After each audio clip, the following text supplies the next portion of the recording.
Hitler ജർമ്മനിയുടെ രാഷ്ട്രീയത്തിലേക്ക് പ്രവേശിച്ചിരിക്കുന്നു. യഹൂദരോടുള്ള വിദ്വേഷം മുഖ്യ ആയുധമാക്കിയുള്ള കടന്നുവരവ്. വിദ്വേഷമല്ലാതെ മറ്റൊരു മുതൽ മുടക്കും അയാൾക്കുണ്ടായിരുന്നില്ല. 18, 19, 20 നൂറ്റാണ്ടുകളിൽ യൂറോപ്പിനെ പിടിച്ചുലച്ച ഒരു പ്രശ്നമായിരുന്നു യഹൂദരെ കുറിച്ചുള്ള ആശങ്ക. യൂറോപ്യൻ സമൂഹത്തിൽ യഹൂദർ വേറിട്ട് നിൽക്കുന്നു എന്ന തോന്നലിൽ നിന്നാണ് യഹൂദരെ കുറിച്ചുള്ള ആശങ്ക അഥവാ ജൂയിഷ് ക്വസ്റ്റ്യൻ എന്ന സംജ്ഞ ഉണ്ടായത്. യൂറോപ്പിലെ എഴുത്തുകാരും ബുദ്ധിജീവികളും അതിനെക്കുറിച്ചുള്ള ചർച്ചകളിൽ പങ്കെടുത്തു. യൂറോപ്യൻ സമൂഹത്തിൽ യഹൂദരുടെ സ്ഥാനം എന്തായിരിക്കണം, അതെങ്ങനെയായിരിക്കണം എന്നതിനെ പറ്റിയെല്ലാം നടന്ന ചർച്ചകളിൽ കാൾ മാർക്സിനെ പോലെ പ്രമുഖരായ യഹൂദ വംശജരും പങ്കെടുത്തിരുന്നു. 1700കളുടെ മധ്യത്തിൽ ബ്രിട്ടനിലാണ് യഹൂദരെ കുറിച്ചുള്ള ആശങ്ക എന്ന പ്രശ്നം ആദ്യമായി ചർച്ച ചെയ്യപ്പെട്ടത്. പിന്നീട് ഫ്രഞ്ച് വിപ്ലവത്തിന് ശേഷം ഫ്രാൻസിലും ഇതുമായി ബന്ധപ്പെട്ട ചർച്ചകൾ നടന്നു. എന്നാൽ ഈ ചർച്ചകൾ ജർമ്മനിയിലെത്തിയപ്പോഴേക്കും അവയുടെ സ്വഭാവം മാറി. കാലം ചെല്ലുന്തോറും അത് യഹൂദ വിരുദ്ധവും അവരെ ശത്രുപക്ഷത്ത് നിർത്തിക്കൊണ്ടുള്ളതുമായി മാറി. യഹൂദർ യൂറോപ്പിന്റെ പൊതുധാരയിലേക്ക് ലയിച്ചു ചേരുന്നതിന് വേണ്ടി അവരുടെ മതം ഉപേക്ഷിക്കണം എന്നൊരു വാദം ചിലരുയർത്തി. യഹൂദർക്ക് സ്വന്തമായൊരു രാജ്യമുണ്ടാവുകയാണ് വേണ്ടതെന്ന് വാദിക്കുന്ന സയോണിസ്റ്റ് ചിന്താഗതിയും ഈ കാലത്ത് രൂപപ്പെട്ടതാണ്.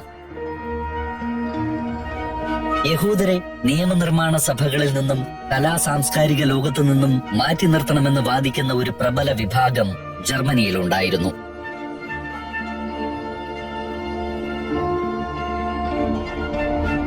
ഇങ്ങനെ സ്ഥിതിഗതികൾ അപകടകരമായി നീങ്ങുമെന്ന് മുൻകൂട്ടി കണ്ട യഹൂദർ അവരുടേതായ നിലയിൽ ഈ പ്രശ്നത്തിന് പരിഹാരം കണ്ടെത്താൻ തുടങ്ങി. 1880-നും 1920-നും ഇടയിൽ കിഴക്കൻ യൂറോപ്പിൽ നിന്ന് ലക്ഷക്കണക്കിന് യഹൂദർ അമേരിക്കയിലേക്കും പടിഞ്ഞാറൻ യൂറോപ്പിലെ സുരക്ഷിതമെന്ന് അവർ കരുതിയ രാജ്യങ്ങളിലേക്കും കുടിയേറി. എങ്കിലും അവരെക്കാൾ എത്രയോ അധികമായിരുന്നു തലമുറകളായി ജനിച്ചു വളർന്ന സ്വന്തം ദേശത്തെ ഉപേക്ഷിക്കാൻ മടിച്ച് അവിടെ തന്നെ കഴിഞ്ഞവർ. ഈ രാഷ്ട്രീയ സാഹചര്യത്തിലേക്കാണ് ഹിറ്റ്ലറിന്റെ വരവ്. German workers party 555 number membership നൽകി ഹിറ്റ്ലറെ സ്വീകരിച്ചു. പാർട്ടിയിൽ അംഗസംഖ്യ കൂടുതലുണ്ടെന്ന് കാണിക്കാൻ അവർ മെമ്പർഷിപ്പ് നമ്പർ 500-ലാണ് തുടങ്ങിയിരുന്നത്. ഹിറ്റ്ലർ അംഗത്വമെടുക്കുമ്പോൾ 55 അംഗങ്ങൾ മാത്രമുള്ളതായിരുന്നു ജർമ്മൻ വർക്കേഴ്സ് പാർട്ടി എന്ന സാരം. അംഗത്വമെടുത്ത ഉടൻ തന്നെ നൂറ്റാണ്ടുകളായി ജർമ്മനി ചർച്ച ചെയ്യുന്ന യഹൂദരുടെ പ്രശ്നത്തെക്കുറിച്ച് തന്റെ നിലപാടുകൾ ഒരു ലഘുലേഖയായി ഹിറ്റ്ലർ പ്രസിദ്ധപ്പെടുത്തി. ഇതുവരെ ജർമ്മനി കേട്ടിട്ടുള്ളതിൽ വെച്ച് ഏറ്റവും തീവ്രവും മനുഷ്യത്വരഹിതവുമായ നിലപാടായിരുന്നു അത്. യഹൂദരെ രാജ്യത്തു നിന്ന് പൂർണ്ണമായും തുടച്ചു നീക്കുകയാവണം ഭരണകൂടത്തിന്റെ കർത്തവ്യമെന്ന് അയാൾ എഴുതി.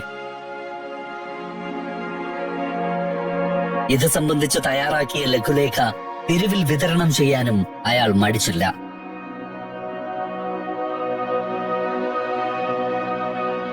സാവധാനം ഹിറ്റ്ലർ പങ്കെടുക്കുന്ന മീറ്റിംഗുകളിലേക്ക് കൂടുതൽ ആളുകൾ എത്തിത്തുടങ്ങി. അവിടെയെല്ലാം അയാൾ ആത്മവിശ്വാസത്തോടെ തന്റെ ആശയങ്ങൾ മുന്നോട്ട് വെച്ചു.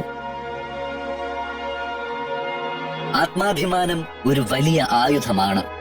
തന്റെ പ്രസംഗം കേൾക്കാനെത്തിയ വലിയ ആൾക്കൂട്ടത്തോട് ഹിറ്റ്ലർ പറയും. ഫലപ്രദമായി ഉപയോഗിക്കാൻ കഴിഞ്ഞാൽ ജർമ്മൻകാരാണ് എന്ന അഭിമാന ബോധമാണ് നമ്മുടെ ഏറ്റവും വലിയ ആയുധം. നമുക്കത് ശത്രുക്കൾക്കെതിരെ പ്രയോഗിക്കാൻ കഴിയും. പക്ഷെ നമ്മൾ അബദ്ധത്തിൽ ചെന്ന് ചാടരുത്. ഹിറ്റ്ലർ കരുതലോടെ തുടർന്നു. കാരണം ശത്രുക്കൾ നാം വിചാരിക്കുന്നതിലേറെ കരുത്തരാണ്. മാസങ്ങൾക്ക് മുമ്പേ ഭരണമൊഴിഞ്ഞ കമ്മ്യൂണിസ്റ്റുകാരെ ഹിറ്റ്ലർ ഇപ്പോൾ അധികാരത്തിലിരിക്കുന്ന സർക്കാരിനേക്കാൾ ഭയപ്പെട്ടിരുന്നു. ജനങ്ങൾക്ക് മുന്നിൽ ഹിറ്റ്ലർ കമ്മ്യൂണിസ്റ്റുകാരെയും പരമാവധി ശത്രുപക്ഷത്ത് നിർത്തി. ശത്രുക്കൾ എന്ന് ഞാൻ വിശേഷിപ്പിക്കുന്നത് ഫ്രഞ്ചുകാരെയോ ഇംഗ്ലീഷുകാരെയോ അല്ല. നമ്മുടെ ശത്രുക്കൾ നമുക്കിടയിൽ തന്നെയാണുള്ളത്. സോഷ്യലിസ്റ്റുകൾ, കമ്മ്യൂണിസ്റ്റുകൾ, പിന്നെ വിദേശത്ത് നിന്ന് ഇവിടേക്ക് കുടിയേറി നമുക്കിടയിൽ ജീവിക്കുന്നവരും. അവർ നമ്മളെ നശിപ്പിക്കും, നമ്മുടെ അധികാരങ്ങളെല്ലാം കവർന്നെടുക്കും. പുറത്തുനിന്നെത്തി ഇവിടെ താമസിക്കുന്നവർ എന്നതുകൊണ്ട് ഹിറ്റ്ലർ പ്രധാനമായും യഹൂദരെയാണ് ഉദ്ദേശിച്ചതെന്ന് വ്യക്തം. വലിയ കയ്യടികളോടെയാണ് കേൾവിക്കാർ ഹിറ്റ്ലറിന്റെ വാക്കുകൾ സ്വീകരിച്ചത്. അവരിൽ ദരിദ്രരും സമ്പന്നരും എല്ലാമുണ്ട്. വിദ്യാഭ്യാസം കുറഞ്ഞവരും വലിയ പണ്ഡിതരുമുണ്ട്. സ്ത്രീകളും പുരുഷന്മാരും കുട്ടികളും വൃദ്ധരും, അങ്ങനെ എല്ലാവരും. അതുവരെ സഹോദരങ്ങളെപ്പോലെ ജീവിച്ച അയൽക്കാരെയും സഹപ്രവർത്തകരെയും എല്ലാം ശത്രുക്കൾ എന്ന് മുദ്രകുത്തുന്ന ആ സന്ദർഭത്തെ അവർ എന്തുകൊണ്ടോ കയ്യടികളോടെ സ്വീകരിച്ചു.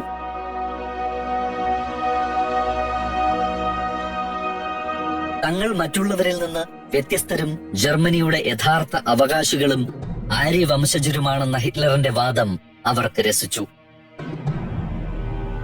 യുദ്ധത്തിന് ശേഷം ജർമ്മനിയിൽ താൽക്കാലികമായി രൂപപ്പെട്ട കമ്മ്യൂണിസ്റ്റ് സർക്കാർ നിലം പൊത്തിയിട്ട് 6 മാസം കഴിഞ്ഞു. അതിനുശേഷം അധികാരത്തിൽ വന്ന വെയ്മർ റിപ്പബ്ലിക് രാജ്യം ഭരിക്കുകയാണ്. തീരെ ദുർബലവും കഴിവുകെട്ടതുമായ ഒരു ഭരണ സംവിധാനം എന്നാണ് വെയ്മർ റിപ്പബ്ലിക്കിനെ കുറിച്ചുള്ള ഹിറ്റ്ലറിന്റെ അഭിപ്രായം. അത് അയാൾ എല്ലാ പൊതുയോഗങ്ങളിലും വിളിച്ചു പറയാറുമുണ്ട്. കൃത്യമായ രാഷ്ട്രീയ ലക്ഷ്യത്തോടെയാണ് ഹിറ്റ്ലറിന്റെ ഓരോ നീക്കവും.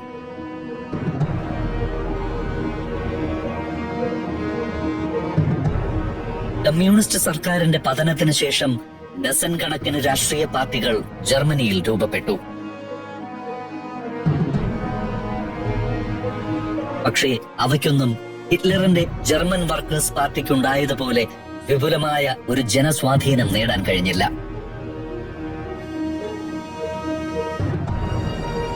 ജർമ്മൻ വർക്കേഴ്സ് പാർട്ടി അതിനകം അതിന്റെ മുഖഛായ തന്നെ മാറ്റിക്കഴിഞ്ഞിരുന്നു. മുഖഛായ മാത്രമല്ല, പേരും പരിഷ്കരിച്ചു. National socialist German workers party എന്നാണ് പുതിയ പേര്. നാസി പാർട്ടി എന്ന ചുരുക്കപ്പേരിൽ ആ പ്രസ്ഥാനം അറിയപ്പെടാൻ തുടങ്ങി.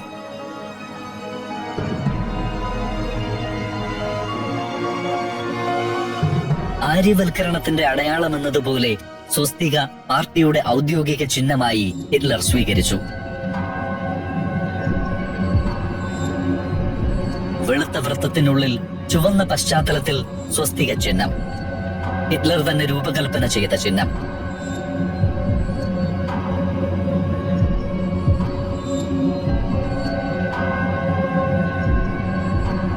ജനക്കൂട്ടത്തെ ആകർഷിക്കുന്ന പ്രസംഗകൻ എന്ന നിലയിൽ ഹിറ്റ്ലർ വളരെ പെട്ടെന്ന് പേരെടുത്തു.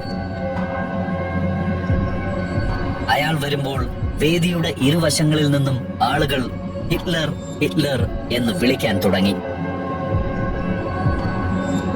ഇപ്പോൾ ഹിറ്റ്ലറിന്റെ പൊതുസമ്മേളനങ്ങൾ ചെറിയ ഹാൾ മീറ്റിംഗുകളായി നടത്താൻ കഴിയില്ല. കാരണം വലിയ ആൾക്കൂട്ടം തന്നെ ആ വാക്കുകൾ കേൾക്കാനായി എത്തിച്ചേരും.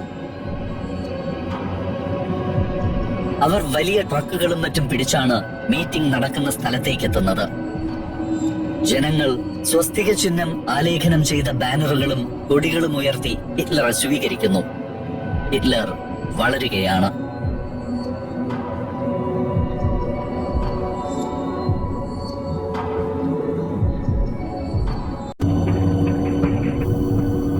ഹിറ്റ്ലറിന്റെ പ്രസംഗങ്ങൾ ജർമ്മൻ പത്രങ്ങളിൽ വലിയ വാർത്തയായി പ്രത്യക്ഷപ്പെട്ടു തുടങ്ങി. യഹൂദ വിരോധം മുഖമുദ്രയായി കൊണ്ടു നടന്ന പല പത്രങ്ങളും അവയുടെ മുൻ പേജുകളിൽ തന്നെ ഹിറ്റ്ലറിന്റെ പ്രസംഗങ്ങൾ പൂർണ്ണമായും പ്രസിദ്ധീകരിച്ചു.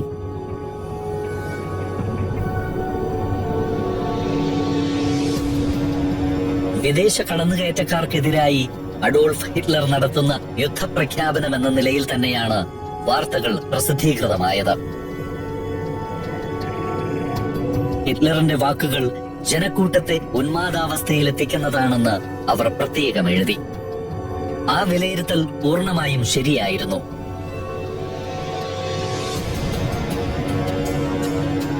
ഒരു മാസ്മരിക വലയത്തിൽ പെട്ടതുപോലെ ആൾക്കൂട്ടം അയാളുടെ വാക്കുകൾക്ക് മുന്നിൽ അനുസരണയോടെ ഒതുങ്ങി നിന്നു. നമ്മുടെ സമൂഹത്തിന്റെ തകർച്ചയ്ക്ക് ആരാണ് കാരണക്കാരെന്ന് ഹിറ്റ്ലർ ചോദിക്കുമ്പോൾ അയാൾ ആഗ്രഹിക്കുന്ന മറുപടി ജനക്കൂട്ടം വിളിച്ചു പറയാൻ തുടങ്ങി. ജൂതർ. അതെ, ജൂതർ. അവരെ ആരാണ് ജർമ്മൻകാർ എന്ന് വിളിക്കുന്നത്? ഹിറ്റ്ലർ വിദ്വേഷം കൊണ്ട് നിർമ്മിച്ച തന്റെ വാക്കുകൾ തുടർന്നു. അവർ കടന്നുകയറ്റക്കാരാണ്. അവരെ ഇവിടേക്ക് ആരും സ്വാഗതം ചെയ്തതല്ല. അവരുടെ സാന്നിധ്യം ഇവിടെ ആർക്കും ആവശ്യവുമില്ല. എന്നിട്ടും അവർ വന്നു. മാത്രമല്ല, അവരെല്ലായിടത്തും അവരുടെ സാന്നിധ്യം നിറയ്ക്കുകയും ചെയ്തു. മാറി മാറി വന്ന നമ്മുടെ ഭരണകൂടങ്ങളിലും അവരുടെ സാന്നിധ്യമുണ്ട്. നമ്മുടെ സമ്പാദ്യങ്ങളിൽ നിന്നുപോലും അവർ നമ്മെ ആട്ടിയകറ്റുന്നു. നമ്മുടെ കുടുംബങ്ങളിൽ പോലും അവരുടെ സാന്നിധ്യം കടന്നു വരുന്നു. അവരുടെ കടന്നുകയറ്റം നമ്മുടെ സംസ്കാരത്തെ തന്നെ നശിപ്പിക്കുകയാണ്.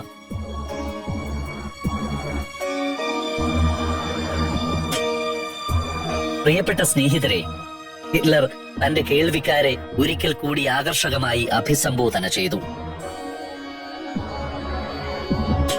എന്നിട്ട് ഇങ്ങനെ പറഞ്ഞു: ഇതൊരു യുദ്ധമാണ്. ഈ യുദ്ധം വൈകാതെ തന്നെ നമ്മുടെ രാജ്യത്ത് ജീവിക്കുന്ന കടന്നുകയറ്റക്കാരെ ഇരകളാക്കി മാറ്റും. വലിയ ആരവത്തോടെയും കയ്യടികളോടെയുമാണ് ഹിറ്റ്ലറുടെ ആരാധകർ ഇത്തരം വാക്കുകൾ സ്വീകരിച്ചത്.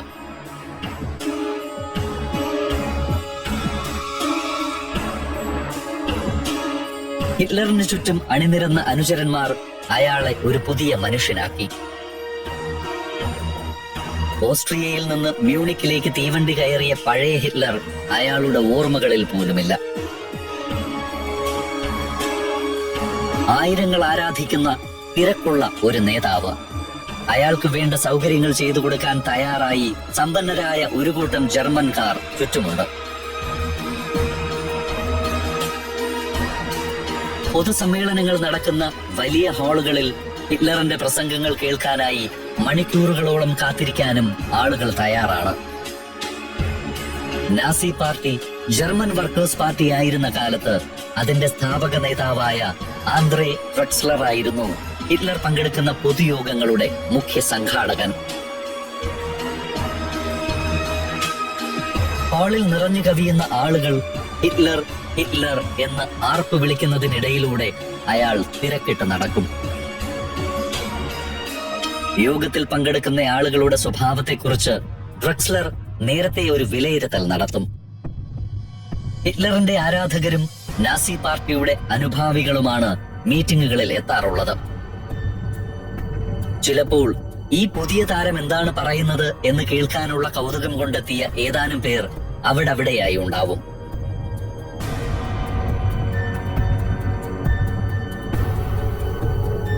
ഒരിക്കൽ കയ്യിൽ ചുവപ്പ് റിബൺ കിട്ടിയ ഒരു കൂട്ടം ആളുകളെ ആന്ദ്രേ ഡ്രക്സ്ലർ ശ്രദ്ധിച്ചു. ഹിറ്റ്ലർ കുറച്ച് വൈകിയാണ് മീറ്റിംഗ് സ്ഥലത്തെത്തിയത്. അയാൾ എത്തിയ ഉടൻ തന്നെ ഡ്രക്സ്ലർ അടുത്തെത്തി എന്താണ് താമസിച്ചത് എന്ന് ചോദിച്ചു. വഴിയിൽ തന്റെ ആരാധകർ തടഞ്ഞു നിർത്തിയത് കൊണ്ടാണ് വൈകിയതെന്ന് ഹിറ്റ്ലർ പറഞ്ഞു. ഇന്ന് ആള് കുറവാണോ? അയാൾ ചോദിച്ചു. ഇല്ല, കഴിഞ്ഞ തവണത്തേക്കാൾ കൂടുതൽ ആളുകൾ വന്നിട്ടുണ്ട്, ഡ്രക്സ്ലർ മറുപടി പറഞ്ഞു. ആൾക്കൂട്ടത്തിനിടയിൽ ചില ചുവപ്പന്മാരുമുണ്ട്. അവരെ അധികം പ്രകോപിപ്പിക്കാതെ നോക്കണം, അല്ലെങ്കിൽ വെറുതെ പത്രങ്ങളിൽ വാർത്തയാകും, ഡ്രക്സ്ലർ മുന്നറിയിപ്പ് നൽകി. വാർത്തയാകുന്നതല്ലേ കൂടുതൽ നല്ലത്. ക്രൂരമായ ഒരു ചിരിയോടെ അങ്ങനെ പറഞ്ഞുകൊണ്ട് ഹിറ്റ്ലർ മീറ്റിംഗ് നടക്കുന്ന ഹാളിലേക്ക് കയറി. ആന്ദ്രേ ഡ്രക്സ്ലർ മാത്രമല്ല, ഹിറ്റ്ലറിന്റെ വാക്കുകളിൽ ആകൃഷ്ടനായ ആർമി ഉദ്യോഗസ്ഥൻ ക്യാപ്റ്റൻ ഏണസ്റ്റ് റോമും അത്തരം മീറ്റിംഗുകളിൽ എത്തിച്ചേരാറുണ്ട്. അയാൾ ഔപചാരികമായി തന്നെ നാസി പാർട്ടിയിലെ അംഗമാണ്. ഹാളിനുള്ളിലെത്തിയ ഹിറ്റ്ലർ ഒരു മിനിറ്റ് ക്യാപ്റ്റൻ ഏണസ്റ്റ് റോമിന്റെ മുന്നിൽ നിന്നു. മീറ്റിംഗ് ഹാളിൽ കമ്മ്യൂണിസ്റ്റുകളെ നേരിടാനുള്ള ആളുകൾ തനിക്കൊപ്പമുണ്ട് എന്ന സൂചന അയാൾ ഹിറ്റ്ലർക്ക് നൽകി. ഇനി കാര്യങ്ങൾ എങ്ങനെ മുന്നോട്ട് കൊണ്ടുപോകണമെന്ന് ഹിറ്റ്ലറിനറിയാം. ആർപ്പുവിളികൾക്കിടയിലൂടെ അയാൾ നടന്ന് വേദിയിലെത്തി. തുടർന്ന് നേരെ പറയാനുള്ള കാര്യത്തിലേക്ക് കടന്നു. യുദ്ധം അവസാനിച്ചപ്പോൾ ഉണ്ടാക്കിയ കരാറുകളെ കുറിച്ചാണ് പറഞ്ഞു തുടങ്ങിയത്. യുദ്ധമുണ്ടാക്കിയ എല്ലാ കെടുതികൾക്കും നഷ്ടപരിഹാരം കൊടുക്കാമെന്ന ഉത്തരവാദിത്വം ജർമ്മനി ഏറ്റെടുത്തിരിക്കുന്നു.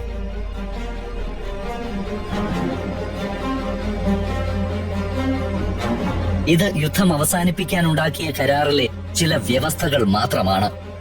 കയ്യിലിരിക്കുന്ന കടലാസ് ഉയർത്തി ഇങ്ങനെ പറഞ്ഞുകൊണ്ട് ഹിറ്റ്ലർ നാടകീയമായി അത് ദൂരേക്ക് എറിഞ്ഞു. ഇതൊക്കെ അസാധ്യമാണ് എന്ന് നിങ്ങൾക്കറിയാം, കാരണം ഇത് നമ്മെ തകർക്കും. നിങ്ങൾക്ക് മനസ്സിലാകുന്നുണ്ടോ? നമ്മുടെ ഈ തകർച്ചയാണ് അവരാഗ്രഹിക്കുന്നത്. ഒരു നിമിഷം നിർത്തിയിട്ട് ഹിറ്റ്ലർ ഇങ്ങനെ അലറി. നിങ്ങൾക്കറിയുമോ അവരെന്നതുകൊണ്ട് ഞാൻ ആരെയാണ് ഉദ്ദേശിക്കുന്നതെന്ന്? സദസ്സിൽ കമ്മ്യൂണിസ്റ്റുകാർ ഇരിക്കുന്ന ഭാഗത്തേക്ക് വിരൽ ചൂണ്ടിക്കൊണ്ട് അയാൾ പറഞ്ഞു. ഈ ചുവപ്പന്മാർ, അവരെയാണ് ഞാൻ ഉദ്ദേശിക്കുന്നത്. കമ്മ്യൂണിസം എന്ന് പേരിട്ട ഒരു രോഗത്തെ പടർത്തുന്ന വിഡ്ഢികളാണ് ഇവർ. സ്വപ്നജീവികളുടെ ഹൃദയങ്ങളിലേക്ക് അവർ ഈ രോഗത്തെ പടർത്തുന്നു. കയ്യിൽ ചുവന്ന റിബണുകളും കെട്ടി ആൾക്കൂട്ടത്തിനിടയിൽ ഇരിക്കുന്ന കമ്മ്യൂണിസ്റ്റുകാരായ യുവാക്കൾ അസ്വസ്ഥരായി. എന്താണ് ഇയാൾ പറയുന്നത്? ഹിറ്റ്ലർ അവിടെയും അവസാനിപ്പിച്ചില്ല. വീണ്ടും അവരുടെ നേരെ വിരൽ ചൂണ്ടിക്കൊണ്ട് അയാൾ ഇങ്ങനെ പറഞ്ഞു. ഇവരുടെ അസുഖത്തിന് ഒരു ചെറിയ മരുന്ന് മതിയാകും. ഓരോ ചെറിയ ബുള്ളറ്റ്, അതാണ് ഫലപ്രദമായ ഔഷധം. അതോടെ തീരും ഈ വിഡ്ഢികളുടെ രോഗം. സദസ് ആകെ ഒന്നിളകി. ചുവന്ന റിബൺ കയ്യിൽ കെട്ടി വന്നവർ ഇരിപ്പിടങ്ങൾ വിട്ട് എഴുന്നേറ്റു. ക്യാപ്റ്റൻ ഏണസ്റ്റ് റോം ഈ രംഗം നേരത്തെ പ്രതീക്ഷിച്ചിരുന്നതാണ്. അയാളുടെ നിർദ്ദേശപ്രകാരം കയ്യിൽ ലാത്തികളുമായി അവിടെ എത്തിയിരുന്ന ഗുണ്ടകളും എഴുന്നേറ്റ് നിന്നു. ഹിറ്റ്ലറിന്റെ വാക്കുകളോട് പ്രതികരിച്ചുകൊണ്ട് കമ്മ്യൂണിസ്റ്റുകാരുടെ കൂട്ടത്തിൽ നിന്ന് ഒരു യുവാവ് ഇങ്ങനെ വിളിച്ചു പറഞ്ഞു. ഞങ്ങളല്ല, രാജ്യത്തോട് പ്രത്യേകമായി ഒന്നും പറയാനില്ലാത്ത നിങ്ങളാണ് വിഡ്ഢികൾ. ഹിറ്റ്ലർ തന്റെ ആവനാഴിയിൽ നിന്ന് അടുത്ത അസ്ത്രം പുറത്തെടുത്തു. മാർക്സ് ഒരു ജൂതനാണ്. കമ്മ്യൂണിസ്റ്റ് പാർട്ടി നടത്തുന്നത് ജൂതന്മാരാണ്.